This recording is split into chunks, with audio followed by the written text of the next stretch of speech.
Kita kan juga manusia nih. Orang kayak, oh dia bisa jadi artis, oh bisa ini. Coba kok kita nggak bisa? Kan mereka juga manusia, sama-sama makan nasi sama ini. Kok mereka bisa kita enggak? Justru kan kebanyakan juga yang anak-anak rantau pada ini ya, personal branding. Nah buat kalian nih, kalau misalkan nanti kalian mau mencoba mendaki, mau ke curug atau apa, ke pantai, kalian mau coba di sosial media, atau kalian punya cara sendiri buat berbuka usaha atau apa, lalu ntar ada temen lewat mau beli ini, tukang teh poci gini, nggak kayak gitu sebenarnya. Semuanya juga proses, nggak ada yang mudah.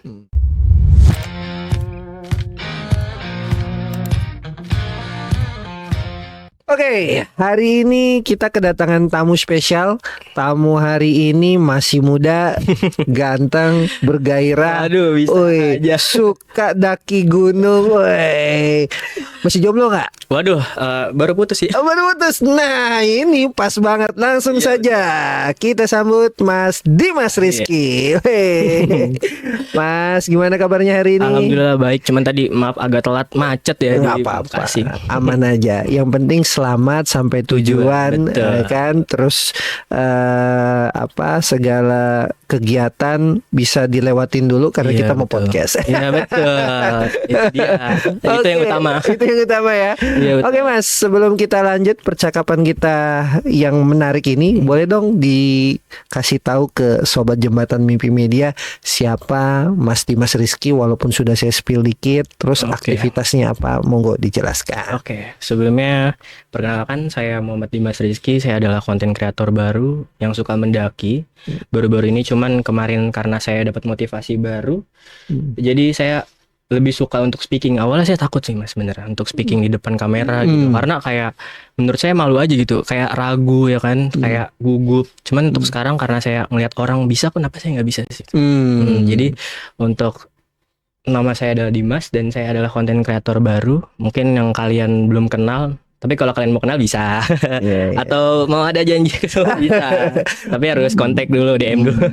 Boleh dong di-spill Instagramnya apa gitu, atau ada TikTok, boleh. Nanti akan muncul di sini nih. Untuk Instagramku Dimas Berkelana ya, Dimas S-nya double S underscore Berkelana. Itu kecil semua ya sih. Instagram kan nggak bisa ada yang gede awal kapital. Yang penting ada dot underscore. Iya gitu betul. Kan. Paling aku baru fokus di Instagram sih ya. Pelan-pelan dari Instagram, mungkin nanti tahun depan itu bakal fokus ke TikTok, lanjut lagi ke Facebook yang lain-lain. Mungkin kalau ntar ada beli kamera, mungkin nanti mau fokus ke YouTube juga ya, konten biar sama kayak podcast. Iya, biar journey-nya Mas Dimas ya. Iya. Jadi semua kan by proses. Iya, by proses. Tapi kalau boleh tahu pendidikannya Mas Dimas apa nih, kok bisa masuk ke konten kreator hiking lagi? Sebenarnya kalau hiking itu suka dari belum lama sih. Tapi nggak tahu lama apa nggak ya. Mungkin 2023 ya, 3 tahun yang lalu. Untuk suka karena konten itu sebenarnya ya karena awalnya tuh sempat ada sesuatu yang sedih lah. Apa harus diceritakan ini? Boleh. Kalau ini boleh diceritakan, silakan. Kalau memang harus nggak diceritakan nggak apa-apa. Oke, ini dari kita mulai mendaki ya. Oke, boleh. Kenal alam, cinta alam. Yeah. Sebenarnya gini, awal mulai itu ini bukan patah hati karena perempuan ya, tapi karena bukan patah hati lagi, tapi patah hati karena kehilangan seorang ibu. Oh gitu. Mama. Jadi mama itu meninggal 2021 zaman Covid. 2022. Zaman Covid itu setelah saya naik kelas 9 kalau nggak salah. Nah, setelah 9 kelas 3 SMP lah ya. Dari kelas 9 itu saya mulai mulai agak cemas, kayak patah hati, yang lain-lain udah bener-bener kayak down banget. Depresi gitu. lah ya. Depresi lah. Dan dari situ saya mulai kayak harus mencoba hal baru nih gitu, buat saya biar ceria lagi gimana sih. Dan pada akhirnya karena saya malah terjerumus hal yang bandel mungkin ya, karena saya sering dulu bener-bener mungkin main motor gitu lah Mas, ya, kayak orang-orang di luar sana gitu, main-main motor, modif motor, balap-balapan gitu. Dan pada akhirnya amburin uang lah ya. Iya betul. Pada akhirnya saya nggak bisa terus begini nih, dan akhirnya saya bandel terus gak bisa berhenti. Orang tua melempar saya ke saudara di daerah Majalengka. Itu saya sekolah jauh banget. Itu ayah yang ibaratnya Papa. Dikirimlah kamu ke Majalengka. Iya, ke penerbangan. Jadi di sana ada senior dikeras-kerasin. Yang mulai badan saya kecil nih, berat badannya 53 jadi naik 64 buat nge-gym. Akhirnya di situ saya berubah buat olahraga. Pada akhirnya di situ mulainya di sini nih Mas, yang serunya nih Mas. Awal saya mulai mendaki itu waktu itu papa ngizin nikah lagi. Saya kan anak tunggal nih. Terus kata saya, waduh ini makin gimana nih? Malah makin harusnya kan saya malah makin gak ada arah ya kan? Karena saya nggak tahu, saya belum kenal banget dari pihak keluarga yang mau dinikahin itu. Jadi dari situ mulailah saya mencoba mendaki Mas. Sebenarnya awalnya saya nggak boleh, nggak dibolehin. Ya itu tuh temen tuh saya jual nama temen buat biar bisa. Sebenarnya saya ke sana sendiri nekat Mas. Itu umur 15 tahun. Itu kemana? Itu ke Sumbing, Desa itu Batusari, Wonosobo. Wonosobo, Iya. Jawa Tengah. Iya, Oke. saya pakai open trip dan di situ keserunya juga saya ditipu sebenarnya Mas, sama open trip itu. Pulangnya saya ditinggalin di tol. Kok bisa? Karena mungkin biayanya yang murah ya. Karena kan saya belum tahu tuh waktu itu naik gunung tuh butuh budget berapa, apa yang harus disiapkan gitu kan. Jadi saya benar-benar siapkan, beli semuanya di online ya kan, dulu mah kan ada online gitu. Beli carrier yang biasa. Dari situlah mulai benar-benar mendaki. Saya benar-benar dikasih, mungkin alam tahu ya saya lagi apa ya, lagi depresi mungkin. Jadi di situ dikasih benar-benar cerah Mas. Benar-benar cerah banget di Batusari. Mungkin pulangnya doang kena hujan. Nah disitulah mulai awalnya capek Mas, kapok saya mendaki, bener-bener kapok banget. Di posisi itu bener-bener kayak udahlah capek. Tapi pas udah tidur 1 hari 2 hari 3 hari mau masuk 1 minggu nih udah istirahat, saya ngelihat foto-fotonya Mas. Awalnya foto-foto mendaki tuh, bagus juga ya kemarin ya bikin video gitu. Pengen naik lagi tuh. Dari situ mulai naik lagi lah ke gunung. Saya Berarti triggernya awal mula naik gunung adalah karena orang tua. Iya betul, patah hatinya awalnya karena itu. Karena itu. Iya. Tapi sebelum kita melompat, berarti Bapak nikah lagi sudah? Sudah nikah. Sudah, berarti itu setelah berapa tahun meninggal atau berapa bulan? Nikahnya itu 2023 akhir, berarti mungkin Ibu meninggal 2022 setelah Covid ya? Setelah Covid, jadi nggak kena Covid sih. Nggak kena Covid kronis ya? dia. Oh iya, mohon maaf ya. Aman aja. Berduka ya, berduka ya. Oke. Yang penting Masnya nggak depresi banget ya. Enggak, Tapi dulu setelah dari situ terus Papa mau nikah lagi, berarti depresinya berat tuh ya. Iya. Tapi gimana caranya Mas akhirnya bisa, ada yang ngasih tahu kah, atau ada dorongan akhirnya Mas lewat itu dari yang masa-masa nakal itu? Wah sebenarnya. Atau ada dari temen, lu nggak bisa gini terus atau gimana? Sebenarnya awalnya kayak gimana ya? Waktu itu sempat ada kejadian yang nggak boleh sebenarnya. Ini ya buat pelajaran aja ya, buat kalian nggak ngelakuin juga gitu. Yang buat anak-anak baru SMP sekarang nih, biasanya SMP kan banyak nih sekarang yang suka pada masih penasaran sama dunia gitu kan. Saya tuh pernah balapan gitu Mas di jalan. Jadi kayak di posisi itu saya bukan bayar joki sih. Saya teman saya buat jadi joki itu malam Jumat Mas. Oke, terus? Dan ini kita pokoknya nggak bisa nyebut nama tempatnya. Pokoknya itu di daerah Depok juga kan. Jadi di posisi itu teman saya yang bawa motor, feeling saya udah gak enak Mas. Itu balapan tuh. Karena itu benolonya rival juga sama-sama motor beat gitu kan. Itu 600 meter ya Mas waktu itu. Dan pada akhirnya dia jatuh Mas, hancur. Badannya hancur, motor saya hancur. Nah di situ mulai kayak, waduh, kayak gini malah ngeluarin biaya terus nih, motor nggak ada udah-udahnya. Kan kata saya juga, daripada kayak gini, sebenarnya emang bener mending ke motor sih Mas uangnya, daripada kita ke yang nggak jelas kayak perempuan atau apaan gitu awalnya. Karena kan capek juga ya Mas. Kalau motor kan udah hasilnya kita bisa ngeliat, oh ya begini. Tapi salahnya saya memanfaatkannya nggak baik waktu itu. Jadi untuk kayak balap liar atau ini. Jadi untuk dari situ saya berubah. Wah udah bukan zaman ini. Karena udah setiap jalan lurus aja udah dikasih tanggulan. Kayak biasanya di Antasari tuh Mas. Antasari lantai 2. Itu sekarang udah di portal. Kan banyak banget yang jatuh ke bawah Mas. Iya. Makanya akhirnya dari situ Mas ngelihat kayaknya nggak bisa nih kalau di sini terus. Betul. Makanya mencoba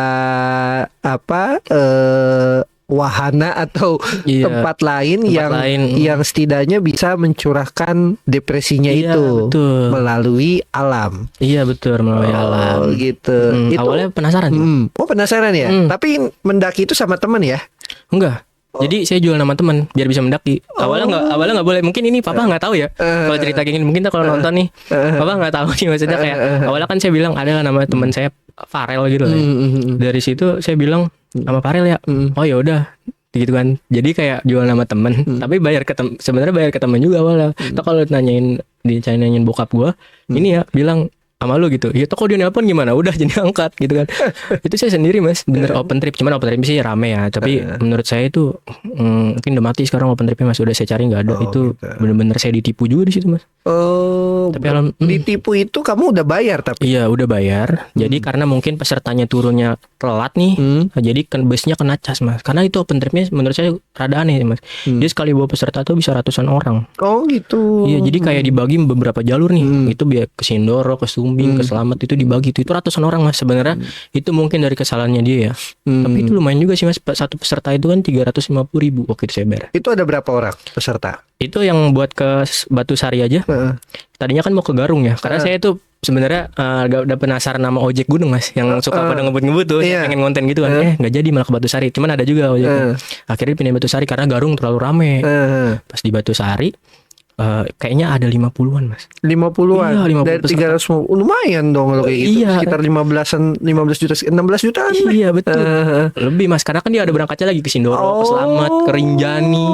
Itu dibawa semua berarti? Iya betul. Dibawa semua sama dia, mau ke daerah manapun dibawa. Nah itu lumayan sih mas, bisa dia sekali buka open trip jalan misalkan 50 orang aja itu bisa ratusan juta itu. Dari situ apa pelajaran yang mas bisa ambil?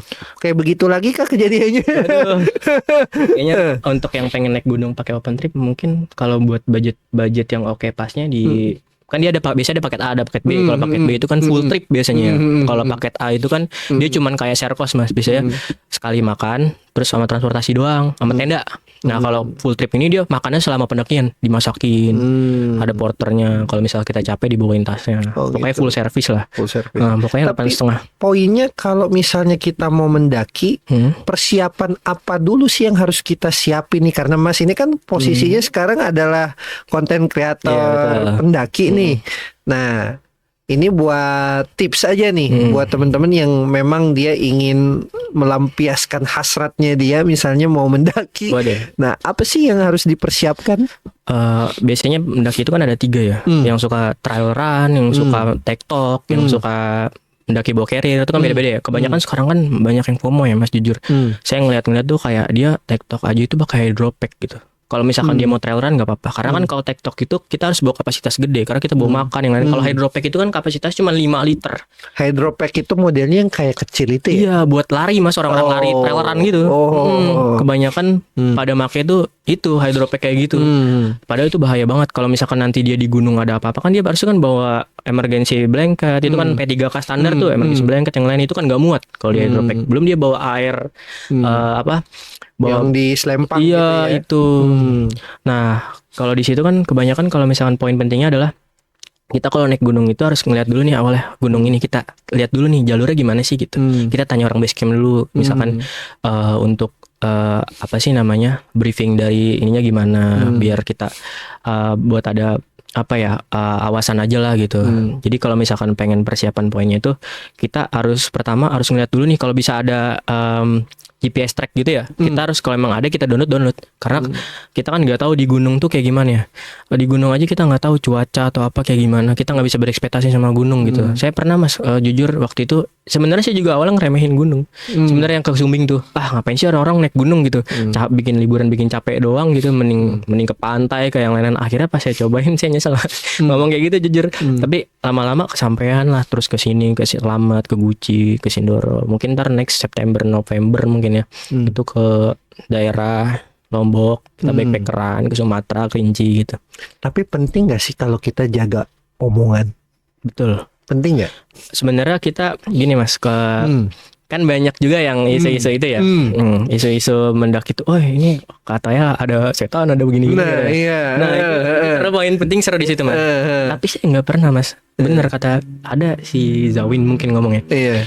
Bener mas, nggak ada tuh kuntilanak bawa carrier mendaki, nggak ada sebenarnya. Cuman mungkin karena dia di sini sih mas, makanya kan yang poin pentingnya itu kan kita harus bawa emergency blanket yang lain. Kalau mau tektok kalian boleh pakai hydropack, cuman itu harus niatnya trail run. Cuman kalau kalian pengen, sebenarnya kita nggak bisa ubah persepsi orang lain sih ya. Maksudnya kalau misalkan kalian pengen buat tektok, mending pakai daypack mas, karena daypack kan dia 10-15 liter tuh. Daypack itu kayak gimana modelnya? Daypack tuh modelnya Dia tuh kayak tas biasa buat kayak kerja aja mas tuh. Oh, kayak tas ransel 10 liter lah.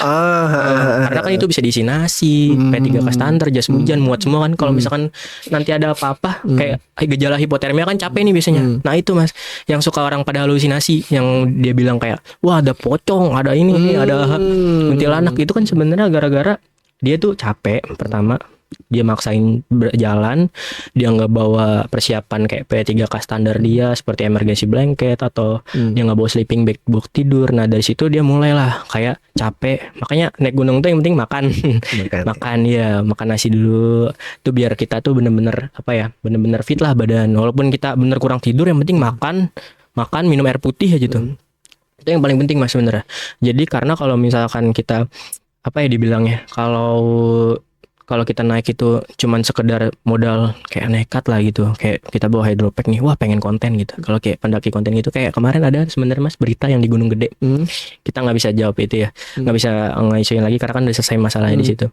Itu ada beberapa pendaki yang digendong ranger ya. Dari situ kita belajar juga harusnya ya, belajar dari situ kayak kita jangan mendaki itu jangan nggak ada persiapan. Mungkin kita nggak tahu mereka ada persiapan apa enggak, atau mereka nggak kuat fisiknya. Kalau bisa naiknya bukit-bukit dulu, pelan-pelan kita harus kenal dulu nih. Oh alam kayak gini ternyata, treknya gini. Kalau kita ketemu trek yang lebih ini gimana? Soalnya kan gunung banyak mas, kayak di Sulawesi di ini banyak kayak Gunung Leuser itu kan 14 hari perjalanan. Ya harus kita telusuri dulu ya. Iya betul. Jadi nggak asal kita langsung mendaki, karena kan posisi kita harus siap mental, iya betul, siap fisik, betul. ya kan. Terus peralatan yang harus dibawa apa aja gitu. Tapi mas pernah nggak di posisi awal-awal atau sekarang yang sudah berjalan? Ini udah berapa lama berarti mendaki? Udah ada 3 tahunan mungkin. 3 tahunan ya? Wih, berarti bermula dari tadi selesai kuliah berarti ya? Selesai sekolah ya? Nah, pernah nggak mas ada satu sisi itu kesasar kah? Atau ada satu momen yang ada rintangan nih pada saat mendaki itu kan pasti ada rintangannya nih. Nah, gimana caranya? Kan biasanya per tim ya. Iya betul. Gimana caranya memotivasi agar mereka ini tuh tetap on the track sampai dengan tujuan? Itu paling susah kan itu. Iya sebenarnya gitu sih. Awalnya kan kita ngikut-ngikut aja itu awalnya kayak ke mereka gitu, tapi nggak tahu leadernya yang mana, sweepernya yang mana. Tapi saya jadi sweeper akhirnya di situ. Nah pada akhirnya mungkin saya mendem juga masuk gitu. Sebenarnya ntar buat kalian semua jangan, kalau mendaki itu capek jangan ada yang kayak ego lah, kayak so-soan kuat. Kalau misalnya capek ngomong aja satu tim gitu biar pada berhenti semua. Karena waktu itu saya bener-bener nggak megang uang cash. Terus baterai saya habis. Saya nggak bisa naik ojek dari Gunung Slamet sih itu sebenarnya mas. Itu 2024. Itu di Gunung Slamet itu waktu itu saya sempet sampai pos 1 ya. Pos 1 mau ke Pintu Rimba itu kan lumayan jauh ya mas, ada 1 jaman lebih untuk turun kan. Nah itu kalau pakai ojek dari situ 50.000 sampai base camp. Kalau sampai dari Pintu Rimba 25.000 kalau nggak salah ya, saya ingat saya. Nah itu saya benar nggak megang uang mas. Jadi teman-teman itu pada bawa, ini bahayanya di sini mas sebenarnya. Teman-teman itu kan pada bawa carrier juga, naik ojek gitu dari situ langsung nyampe base camp. Saya jalan mas karena saya nggak punya uang kan waktu itu. Nah carrier kayak saya giniin, nih carrier bawa ya, tolong, karena udah berat kan. Untung saya ganti sepatu karena sepatu saya juga jebol. Untung bawa 2 tuh mas. Itu sebenarnya poin pentingnya juga, sepatu nggak bisa bawa 1. Kita kan nggak tahu ya treknya gimana gitu. Nah dari situ mulai turun sampai mau ke Pintu Rimba. Sebelum lah Pintu Rimba, saya ngeliat nih mas, ini kabut namanya. Ini ada 3 jalur nih mas, lurus sama ada 3 jalur, kanan kiri lurus. Tadi saya ingat saya tuh saya lewatnya dari kiri, harusnya dari kanan saya ke kanan. Nah ini malah melipir ke daerah kayak sungai gitu mas. Ini mas jalan ya? Jalan. Oke. Nah dari situ tuh saya mulai agak gimana mas, saya nggak tahu ini halusinasi atau gimana karena saya capek kan. Biasanya ada gejala hipotermia gitu kan. Terus saya akhirnya melipir tuh mas, ngikutin arus air, saya ngikutin batu terus. Tapi dari situ saya kayak ngerasa, wah ini kemana pulangnya gitu. Sedangkan ada garis polisi mas gitu. Terus akhirnya dari situ saya coba buat naik lagi. Saya balik lagi, malah balik ke jalur tadi, lurus balik lagi ke situ lagi mas, ke situ-situ terus saya nggak keluar. Oke. Nah, padahal saya udah ngambil lurus, udah ngambil kanan, masih ke situ. Saya sendiri tuh mas, aduh kabut. Ya kalau dibilang di situ panik lah, karena umur saya juga masih 16 tahun mungkin di situ ya. Nah terus gimana itu akhirnya? Itu sebenarnya pengen nangis ada mas. Cuman akhirnya saya coba buat duduk dulu, minum dulu deh. Karena kan di situ ada air tuh, mata air tinggal ambil kan. Minum dulu, duduk, coba buat tenangin. Di situ mulai, oh ya kan saya punya GPS track. Nah tapi baterai saya habis. Tapi saya bawa kompas sih gitu kan. Tapi saya ngeliat dari pertamanya ini kan hutan pinus semua tuh mas, saya bingung tuh mas, aduh gimana nih kata saya. Akhirnya saya tuh coba manfaatin kompas ya. Waktu itu belum mengerti banget sih mas, emang sebenarnya belum ngerti banget sih sampai sekarang. Waktu itu kompas ada kayak petanya gitu mas, dan ada kayak buat tembakan nitikin tempat itu. Nah di sebelah sana tuh kayak ada asap kayak warga gitu mas. Jadi kayak saya coba buat arahin asap itu, saya nggak bisa lurus terus kan, karena kan ada jurang ada apa nggak tahu ya. Akhirnya saya coba buat dari kompas ini kan arahnya ke utara nih. Dari situ saya coba garisin karena di situ pasti ada jalur-jalur kan. Akhirnya di situ saya coba ketemu mas jalurnya. Jadi di situlah pentingnya navigasi. Kita harus tahu sistem navigasi gimana di gunung, karena kan kalau kita hilang nggak nyusahin syarat juga ya, susah sebenarnya. Itu titik apa yang Mas lihat akhirnya bisa sampai keluar? Titik asapnya atau melihat apanya nih? Asapnya. Jadi kayak asapnya. Jadi kayak ada besi apa ya dibilangnya kalau di kompas tuh. Saya belum tahu sih karena itu mapala biasanya. Iya. Kayak ada besi gitu, dia tuh bisa dibuat arahin mata anginnya, arah mata anginnya. Dari situ saya coba. Nah, baru tuh di situ saya cari nih Mas dari kompasnya dulu nih. Ini arahnya kemana nih? Oh, utara gitu. Ya udah saya dari utara nih saya tarik. Ini kan jalur nih. Ini peta kayak selamat nih Mas. Jadi saya bawa gitu, beli di online. Terus saya bawa nemu mas di situ jalurnya. Karena kan saya ingat saya turun tuh udah di pos 1. Jadi saya arahin dari pos 1 tuh di situ. Ketemu. Jadi itu jalurnya tinggal melipir. Jadi nih ada 3 jalur sebenarnya. Mungkin karena saya halusinasi capek. Jadi itu benar-benar aneh sih sebenarnya kejadian di situ mas. Benar-benar aneh. Dan di situ ada satu warga mas sebenarnya. Warga itu lagi kayak mancing sebenarnya. Lagi di situ kayak mancing di sungai nih. Dia bilang nggak, pokoknya pakai bahasa Jawa saya nggak ngerti, cuman kayaknya saya rada-rada ngerti artinya. Dia ngomelin saya, katanya jangan kesini mas gitu. Jangan kesini, tapi marah pakai bahasa Jawa gitu. Jawanya agak-agak kayak Tegal gitu lah. Mendok. Iya mendok lah. Terus habis itu weh saya anterin gitu. Tadi dianterin sama dia. Pas sampai pintu rimba, bentar ya pak, saya mau ke kamar mandi dulu gitu. Tadinya saya pengen ngasih apalah gitu, karena kan saya masih ada beras sih, nggak kemakan ya kan, sayang kalau dibuang kan di carrier. Pas saya keluar di kamar mandi itu orang nggak ada. Nah, saya tapi nggak tahu ini beneran isu-isu apa enggak. Saya awalnya ngomong ke ojek yang di pintu rimba yang mau keluar dari jalur pendakian ini. Mas tadi ngeliat bapak-bapak nggak gitu? Saya soalnya terus tunggu sini. Nggak ada mas bapak-bapak di sini. Dari tadi saya di sini kata dia. Oh nggak ada ya. Saya yaudah mas makasih nggak naik ojek mas. Enggak saya baterainya habis ini yang habis kata dia. Yaudah mas gitu. Kirain dia mau nolong gitu kan, kita ini juga kan apa sih namanya? Parno nggak? Lah ya. Parno nggak? Sebenarnya Parno mas. Tapi pulang dari situ sakit saya. Tapi awalnya turun dulu nih ke bawah. Saya coba turun dulu. Sampai banget mas. Tapi sambil di jalan tuh sambil kayak aduh gimana ya. Tadi kan bawa power bank ya kata saya. Saya ambil tuh. Ada power bank mas, saya lupa bawa. Akhirnya saya nyalain. Baterai nyala. Pas udah mau nyampe base camp ya percuma ngapain power bank mah. Terus akhirnya sampai base camp. Nanya nggak tahu siapa ya mas. Saya ketemu orang satu gondrong. Dia bilang katanya mas tadi biasanya ada yang mancing mas di daerah melipir sungai itu buat apa namanya mancing gitu lah, biasa mas-mas lah bapak-bapak gitu. Mas nanya mas itu biasa ada bapak mancing situ.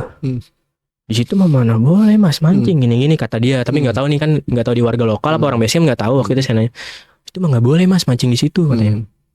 Itu nggak boleh karena emang di situ mah nggak ada ikannya kata dia. Tapi dia tadi bawa pancingan mas. Masnya bercanda kali dia bilang gitu kan. Beneran mas, di situ mah nggak pernah ada yang mancing sama sekali. Nah akhirnya penasaran, dia nganterin lagi mas balik. Kan dia bawa motor trail tuh, kayaknya nggak tahu warga lokal apa. Ya udah ya mas gitu. Saya penasaran banget mas beneran. Soalnya saya mau ngasih beras gitu kan, nggak enak gitu. Akhirnya tapi beras akhirnya ngasih ke orang yang nganterin nih. Ya mas gitu. Ya udah yuk, pas nyampe lihat situ ada garis polisi. Terus sebenarnya nggak boleh melintas ke sana kayaknya, dilarang melintas ke sana. Pas sampai situ tuh nggak ada kan mas. Iya mas ya. Ini aja nih nggak, sebenarnya ke bawah ini nggak boleh mas, ini kan air, harus air gitu kan, nggak boleh ini kalau jatuh ke jurang mati mas orang itu. Nah di situ kata saya halusinasi lah. Kita kan positif thinking aja ya. Karena capek, udah dingin, belum makan, bener kan? Di situ poin pentingnya di situ sebenarnya. Jadi kita kalau naik gunung itu jangan mentingin ego sendiri, jangan kayak udah capek kebanyakan gitu mas mendaki. Kayak kita turun udah ego udah capek, yang penting udah dapet konten, yang lain turun dah masing-masing. Nggak tahu kabar gimana. Sebenarnya kita harus di base camp dulu, ngobrol dulu, briefing dulu gitu. Kayak kita kalau emang mau nginep sehari lagi di base camp nggak apa-apa, kan kehangatan dari kebersamaan itu penting. Itu yang jadi relasi mas. Jadi kalau misalkan nanti ada orang Bandung, ada orang Banten, orang mana, itu kita bisa kayak oh iya gantian ya, lu yang nampung gitu. Bisa dia mau ke daerah Bogor, oh ya ntar lu mampir ke Depok ya gitu ya kan, gampang jadinya. Kalau punya relasi teman gitu mas. Jadi poinnya memang kalau misalnya kita mau daki jangan ego ya, Iya, yang betul. yang selalu idealis Iya, ya. benar. Misalnya kayak tadi gue nggak punya duit nih, Iya, akhirnya benar. gue mau coba, gue bisa jalan sendiri. Iya, benar. Ternyata Itu ada dia. halangan rintangan di situ ya. Harusnya saya bilang minjem uang dulu dong, gitu kan Nah, bisa di base camp diganti ya. Cuman Karena mungkin idealis, gue Iya, bisa kok, nggak iya, masalah benar. ini. Awalnya saya ngeliat mas pendaki awalnya, mungkin halusinasi juga ya. Saya ngeliat awal pendaki itu dia turun bertiga apa berempat gitu, apa berdua gitu. Dia turun, makanya saya bilang pede gitu, karena saya lari mau ngejar dia. Nggak ada mas. Oke, poinnya untuk junior jangan coba-coba ya. Iya betul, betul banget, betul banget itu. Tapi kalau saya lihat kan Mas ini kan tadi sempat kita ceritakan fresh grade ya, baru betul. Lulusan, selesai ya. baru selesai tahun ini. Tahun berapa? Tahun ini. Tahun ini. Nah, tahun ini berarti sebelumnya memang pas itu kalau ngedakinya pas di hari libur apa gimana? Hari libur weekend biasanya. Oh, di hari weekend Iya, ya. tapi pernah juga bolos sekolah buat ke gunung. Jiwa nakalnya masih Iya. ada ya. Saya malah nyesel masuk dari Majalengka. Kalau tahu gitu saya kenal gunung kan, kenal gunungnya pas pulang dari Majalengka. Harusnya kalau waktu itu saya naik Ciremai itu mas. Saya tektokin itu Ciremai harusnya. Tapi Mas bagus sih, setidaknya Mas nggak kejebur ke hal yang negatif. Betul Karena banget. Mas anak tunggal, saya juga anak tunggal. Wah sama berarti Tapi nih. saya broken home, maksudnya tapi ada cerita lain yang Iya betul itu. membuat Mas depresi, akhirnya bisa bangkit lagi. Iya, betul. Yang Iya, betul penting ada hal positif ya. Oke, silakan minum dulu. Lupa izin minum. Mana. Tapi posisinya kan berarti Mas ini fresh grade. Biasanya kan fresh grade itu suka ngelamar-lamar kerja. Sebelumnya Mas sempat kerja nggak sih? Sempat kerja mas. Sempat kerja. Saya sebelumnya belum lama sih keluar. Saya itu sempat kerja di optik. Menurut saya mas ya, saya nggak bisa ngejakin optik. Saya nggak bisa nyebut optiknya lah. Iya. Jadi itu waktu di optik itu, menurut saya kan juga kalau nyari kerja menurut saya nggak, emang begini sih mas, ada kata-katanya kan katanya mending capek kerja daripada capek nyari kerja ya kan. Cuman kata saya gini, lingkungan itu ngaruh mas menurut saya. Karena dari situ kita juga punya harga diri, punya apa ya, punya relasi juga, punya cita-cita apa gimana. Itu semua tuh kita harus punya tempat kerja yang kita dihargai juga gitu. Jadi kayak kita nggak bisa, emang kita juga nggak bisa seenaknya, tapi kapasitas orang dia juga harus tahu mas. Jadi waktu itu saya sempat pernah izin, itu kan lagi training ya, izin terus tuh di situ mungkin ya awalnya kan karena ada saudara yang sakit, terus habis itu kedua saya juga apa ya dibilangnya Nggak fokus. sakit mas. Waktu itu saya sakit. sempat pernah mimisan di atas itu, jadi saya sempat pernah minta izin dulu buat sehari. Akhirnya bilang ya udah nggak usah dilanjut aja ya, kata gini. Ya udah saya keluar kan. Padahal di situ tuh saya udah mungkin hitungannya 75% saya udah hampir bisa tuh mas buat kayak maset, buat kayak udah masuk ke frame gitu, kayak yang kacamata mas pakai udah masuk ke frame, udah pas banget. Tapi akhirnya saya dikeluarin, ya udah nggak apa-apa, karena ada teman juga di situ kan yang buat ngelanjutin. Jadi saya keluarnya nggak nyari orang lagi gitu, karena kan kalau bisa keluar gitu harus nyari orang lagi mas biasanya. Dan akhirnya sekarang memfokuskan pada Konten kreator. Kebetulan juga saya mau kuliah. Oh, mau kuliah. Iya, udah masuk. Sebenarnya awalnya ditolak mas sama PTN. Oh, terus? Awalnya gini, sebenarnya kan saya tadinya tuh PTN harusnya masuk mas. Kayaknya harusnya masuk ya, pede aja. Skor saya itu sekitaran 700 berapa gitu. Itu kedokteran harus masuk mas kalau 7,5. Nah, saya kan milihnya Fakultas Ilmu Sosial Politik. Soalnya gini mas, ini Di kampus mana? di pertama UI, kedua UI juga nih. Nih ketiganya di IPB, keempatnya di apa namanya, universitas apa yang bajunya hijau tuh? Bajunya hijau yang mana nih? Veteran Jakarta. Bukan UNJ, baju bukan Almet. UNJ. Bukan, tapi kan sama-sama hijau dia. Nah, di situ salahnya gini Mas, awalnya karena perempuan juga. Jadi kan kita nggak mau LDR nih awalnya. Saya tuh tadinya punya visi misi gini. Mungkin nanti semi gapir kali ya. Itu awalnya tuh pertamanya tuh saya tuh mau milihnya kan Fakultas Ilmu Sosial Politik kriminologi, mau masuk kriminologi. Udah kriminologi pertama nih. Harusnya kedua saya UGM ngambil hukum. Nah, ketiga keempat kan D3 D4 bisa milihnya. D3 itu tadinya saya pengen sosiologi terus sampai D4. Tapi yang kampus-kampus enggak top lah, biar masuk aja. Nah, tapi ini salah Mas. Dari FISIP ke sastra Jawa, bayangin FISIP ke bahasa, bahasa ke bahasa ke apa sih disebutnya, kalau teknologi gitu, manajemen perkebunan. Oke. Kan jadi nggak nyambung gitu ya. Terus habis itu bawahnya Ya komputer mas. Buka teknologi apa gitu, ilmu teknologi IT gitu di daerah kan di kampus veteran gitu. Terus akhirnya nggak keterima mas. Tapi teman saya yang skor 550 keterima. Iya di situ saya nggak keterima. Katanya waduh berarti bener kriminologi 850 kali skornya. Berarti semigapir ntar. Kalau sekarang saya di Universitas Pamulang. Udah dapat itu. Iya. Undip saya apa sih Pamulang saya undipin. Di Pamulang ngambil jurusan? Pamulang ngambil jurusan ini apa sih manajemen. Tapi itu udah pasti masuk. Udah keluar KTM ya malah. Oh, udah keluar. Udah tinggal tanggal 31 nih. Makanya nanti kalau misalnya dapat jadi mahasiswa Pamulang. Terus kuliahnya gimana? Nah, kalau online apa gimana? Offline dia. Offline. Sebenarnya saya salah ngambil sih Mas, malah reguler A itu kan reguler A itu kan pagi terus tuh kayak orang kerja sekolah gitu. Harusnya saya ngambil malam, kelas malam. Kelas karyawan. Kelas karyawan kan harus ada ID card, harus kerja dulu ya kan. Makanya ntar mungkin minta bikinin om kayak kerja di tempat om lah apa gimana, ntar ID card ada jadi bisa kelas karyawan. Nah, jadi saya sambil mendaki kan. Enak banget. Biayanya dari mana? Apanya tuh? Biaya kuliahnya masih dari orang tua. Masih dari orang tua. Tapi Mas ini hebat juga sih, maksudnya keren lah. Jadi dari fresh graduate ini yang tadinya training terus akhirnya keluar karena ada ya masalah problem kesehatan lah ya. Terus akhirnya fokus lah di naik gunung. Nah, naik gunung ini berarti fokusnya di sini Mas lebih ke mencari uang untuk menambah uang saku atau memang fokus ke brand personal atau personal brandingnya Mas? Begini sih, awal kalau misalnya keluar dari Optik kemarin kan saya belum naik gunung sampai sekarang kan. Karena itu kemarin yang saya post-post itu arsip sebenarnya, arsip dari simpenan itu kan. Semuanya. Nah, akhirnya dari situ kayak kalau saya nggak nyoba resign tuh kayak nggak bisa sampai sekarang sih awalnya. Terus juga di posisi itu nih Mas. Waduh gimana ya, saya menemani orang masa street parents 8 bulan. Dia malah sama orang lain kan. Dari situ kayak mungkin rezekinya dari situ Mas. Jadi awalnya sih problemnya kecil lah. Cuman karena saya jarang bisa bukan komunikasi, jarang bisa kayak ngabarin pap video yang lain-lain. Dari situ saya nggak playing victim di sini maksudnya kayak mungkin emang dia punya jalannya gitu. Cuman dari situ saya ngeliat juga tuh Mas awalnya. Duh jadi curhat ini mah keinginan. Awalnya di situ tuh saya mikir nih Mas, kok dia street parent tiba-tiba ke Curug nih saya ngeliat. Nah dari Curug tuh saya ngeliat nih lama-lama dia konser Perunggu di daerah Depok. Sama cowok kirain saya Pinterest kan hati udah gimana sih Mas, jelang seminggu baru putus dia udah dapet orang baru gitu, kayak ngelihatnya tuh kayak masih nggak mau ikhlas gitu kan ya. Terus pas saya TikTok nggak ada, Pinterest nggak ada, wah bener nangis, cengeng banget itu jadi cowok nangis. Terus minggu keberapa saya ngeliat dia nonton bioskop gitu kan sama cowok juga, terus kayak tangannya dicium gini kan sambil photobooth gitu kan.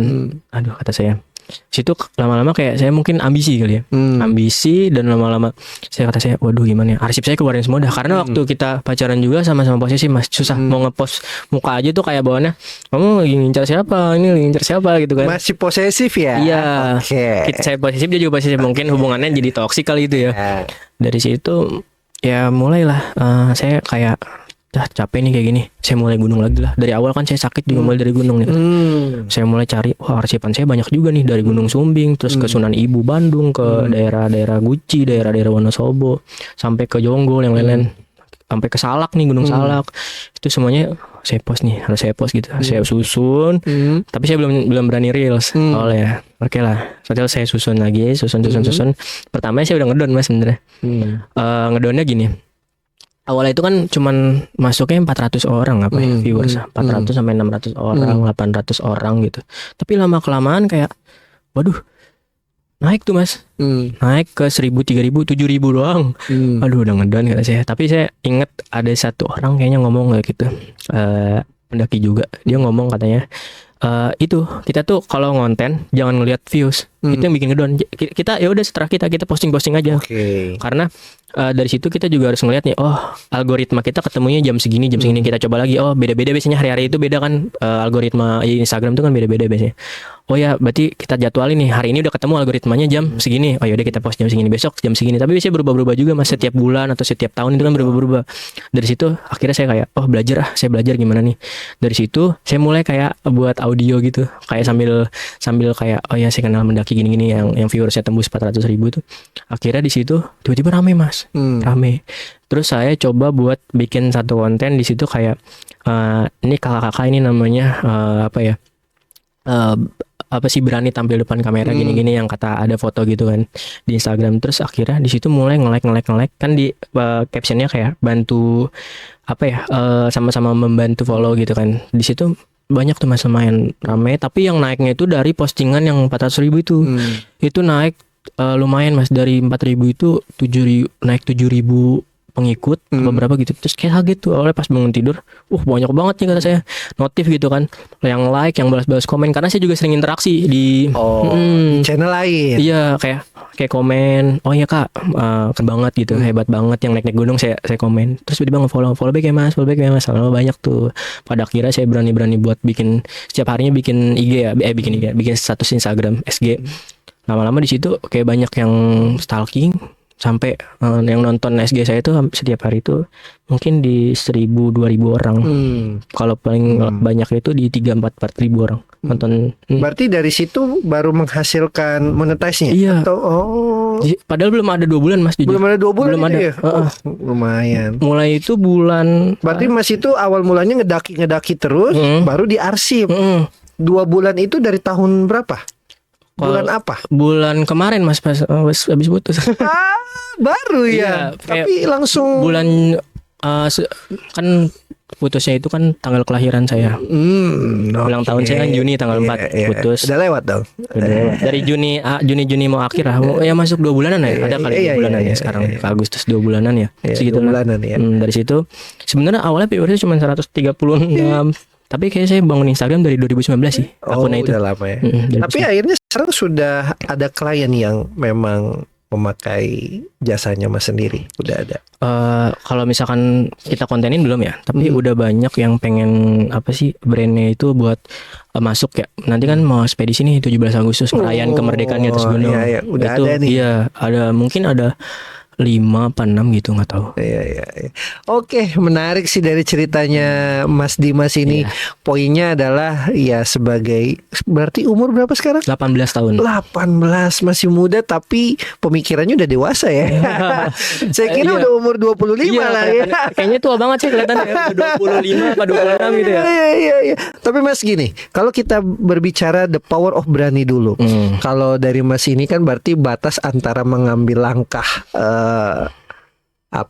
berani mengambil langkah atau nekat konyol gitu kan. Nah, kalau misalnya berada di alam bebas ya kan, itu kayak apa sih sebenarnya?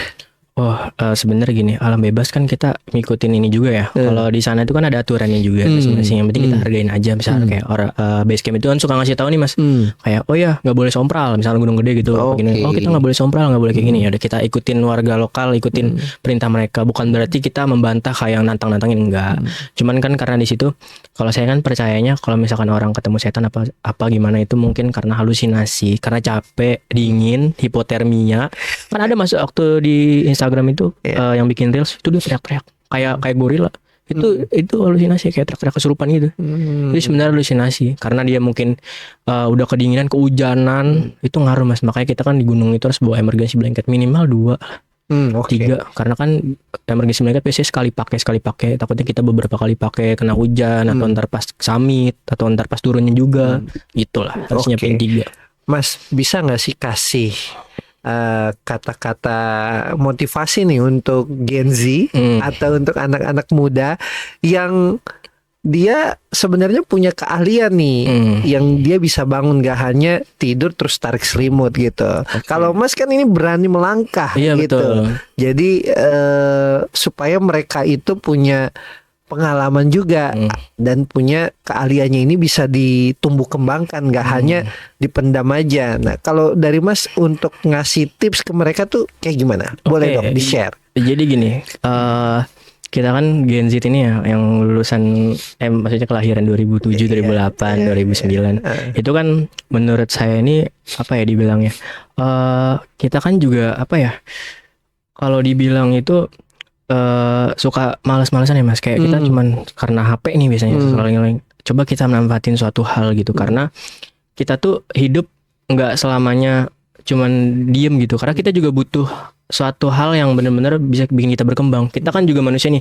Kenapa sih kalian tuh kan ngelihat orang kayak oh iya dia bisa kayak gini, oh iya dia bisa jadi artis, oh iya bisa ini. Coba kok kita nggak bisa? Kan mereka juga manusia, sama-sama makan nasi sama ini. Kok mereka bisa kita enggak? Justru kan kebanyakan juga yang anak-anak rantau pada ini ya apa sih mindsetnya tuh kuat banget ya. Pada bener-bener niat banget buat kayak itu mau bangun personal branding atau bangun yang lain-lain. Nah buat kalian nih kalau misalkan nanti kalian mau mencoba mendaki, mau ke curug atau apa ke pantai, kalian mau coba di sosial media atau kalian punya cara sendiri buat berbuka usaha atau apa, itu nggak perlu kalian gimana ya, nggak perlu kalian tuh malu ntar ada temen lewat mau beli ini, tukang teh poci gini, nggak kayak gitu sebenarnya. Semuanya juga proses, nggak ada yang mudah. Kayak kita mau buka usaha yang lain-lain itu kan mendaki atau sebenarnya kita tuh proses kayak mendaki aja kan. Kalau dari saya Mas, mendaki gunung itu kan ada proses ya. Dari pos 1 ke pos 2, pos 3 itu kan butuh beberapa jam ya kan untuk ke sana.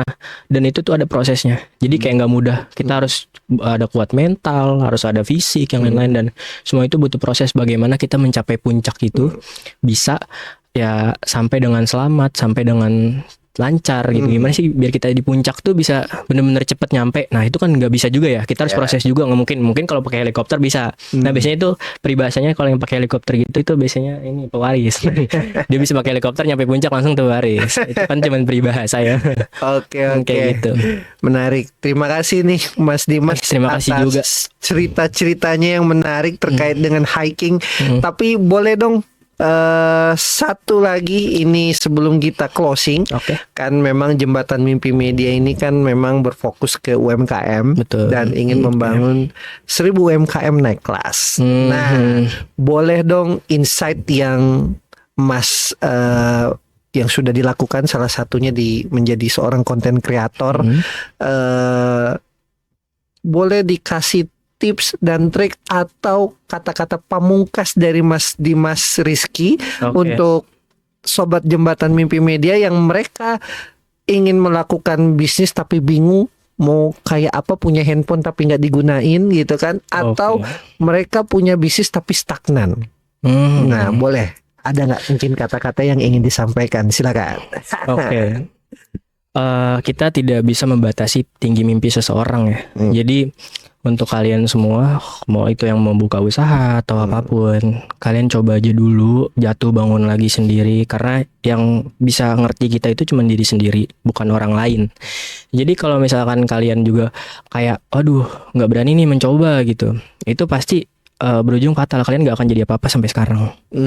Makanya kita coba dulu, mau itu turun naik, itu mental down, kita coba dulu apa kesalahan kita, apa cara biar kita tuh bisa berkembang gitu. Kita cari terus, emang capek, semua nggak ada yang mudah. Artis semua atau apapun itu, semua itu bisa naik, pasti dia punya proses yang dia laluin yang benar-benar pahit banget. Dari situlah yang Maha Kuasa Tuhan itu benar-benar ngasih dari hasil proses pahitnya itu sampai sekarang kalian menjadi seseorang. Wih, tepuk tangan dulu dong. Gila, menarik. Keren. Dari insight dan kata-kata pamungkasnya Mas Dimas Rizky ini sangat luar biasa karena berdasarkan dari pengalamannya dan seusia ini sudah bisa mengungkapkan rasanya. Iya betul. Pengalamannya dan juga unek-uneknya ya kan, dan akhirnya bisa seperti ini. Jadi poinnya adalah dimanapun kita depresi, kita ada jalan untuk keluar dari rasa itu. Yang terpenting adalah kita tidak berhenti untuk melakukan hal-hal yang positif, ya kan? Karena gini Mas, maaf dipotong. Kalau kita itu kan ini ya, misalkan kita kehilangan satu hal nih, kayak tadi saya ceritakan orang apa gimana. Emang Tuhan itu nggak menjanjikan bakal mengganti, tapi Tuhan bakal menjanjikan kalau kita berusaha itu pasti akan ada yang lebih baik gitu. Nah, yang penting adalah harus menjadi orang yang lebih baik. Betul. Nah, itu kuncinya Iya, kan itu itu. kuncinya. Iya, Betul. jangan jadi orang yang lemah Iya, atau betul. jadi orang yang dipandang jelek Iya. lah gitu. Kadang kan kita juga dipandang jeleknya karena kayak misalnya, oh iya dia bangunnya siang ini. Bisa jadi dia kerjanya malam, kan kita nggak tahu, kita Nah, nggak itu bisa. kan pemicu ya. Pemicu ya. Buktikan. Buktikan. Ini sudah membuktikan Iya, ya. Jadi mau kerja atau ngelanjut terus ngedaki? Wah, kita kerja, kuliah sambil mendaki. Tetap ngedaki number Iya, one ya. iya, betul. Oke. Ada lagi Mas yang mau disampaikan sebelum kita closing? Cukup sih. Cukup sampai- ya. Oke. Thank you Iya. Mas Dimas Makasih Rizky. juga udah ngundang. Siap. Jauh-jauh lo dari Depok Iya, ya. Depok. Di Tapos. Tapos lagi. Oke, thank you. Saya closing ya, Mas Dimas. Saya Rigel Paulo. Selamat datang di Jembatan Mimpi Media.